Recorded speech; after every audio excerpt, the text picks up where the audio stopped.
កងទ័ពពីយូធាតែយើងដាច់ចិត្តថាថ្ងៃនេះរស់ស្អីឡើងស្លាប់ដើម្បីទឹកដី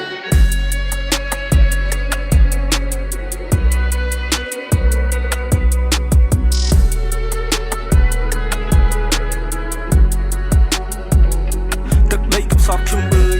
អ្នករងទុកទៀតហើយ10ឆ្នាំជាងមិនទាន់ស្រួលមានស្នាមរបួសមួយទៀតហើយគេតែងតាមមកយាយីចង់បានអ្នកពីរត្រង់ខ្ញុំបាត់ស្បើខ្ញុំស្បត់នឹងការពីរអ្នកគ្មានថ្ងៃដែលយើងប្រត់គ្នាឡើយចិត្តគេសាងពីអ្វី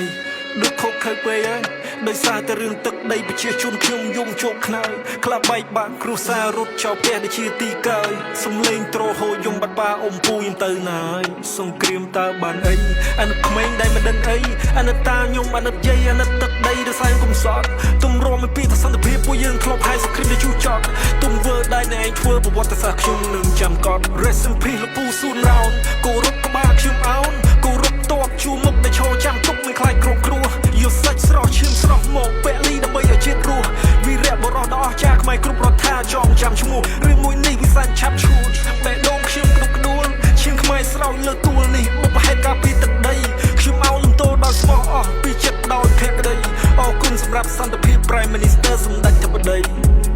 យើងខ្មែរយើងថៃស្នេហាជាតិបេះដូងមួយយើងរួមគ្នាតែមួយយើងខ្មែរយើងថៃស្នេហាជាតិបេះដូងមួយយើងរួមគ្នាតែមួយ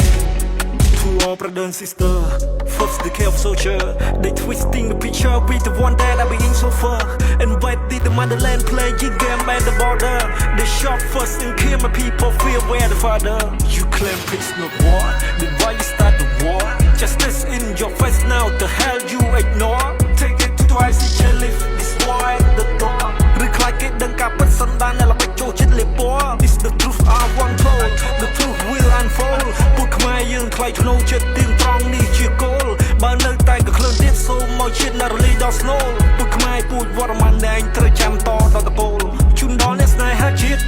យើងទៅធ្វើតទៀតធ្វើឲ្យអស់ពីសមត្ថភាពដើម្បីជាតិយើងពងខ្ពស់ត្រូវខ្លាំងគ្រប់វិស័យគុំបលេងដៃទៅឲ្យហួរ Cambodia ចាញ់ចាំងខ្មាំងសំចាញ់យើងដើម្បីឈ្មោះបើខ្លាចគុំតែងស្លាប់បើស្លាប់ឲ្យនៅសល់ឈ្មោះសម្រាប់សត្រូវទុរយោខ្មែរខ្លាំងគ្រប់ពេលវេលាយើងខ្មែរយើងថៃស្នេហាជាតិបេះដូងមួយយើងរួម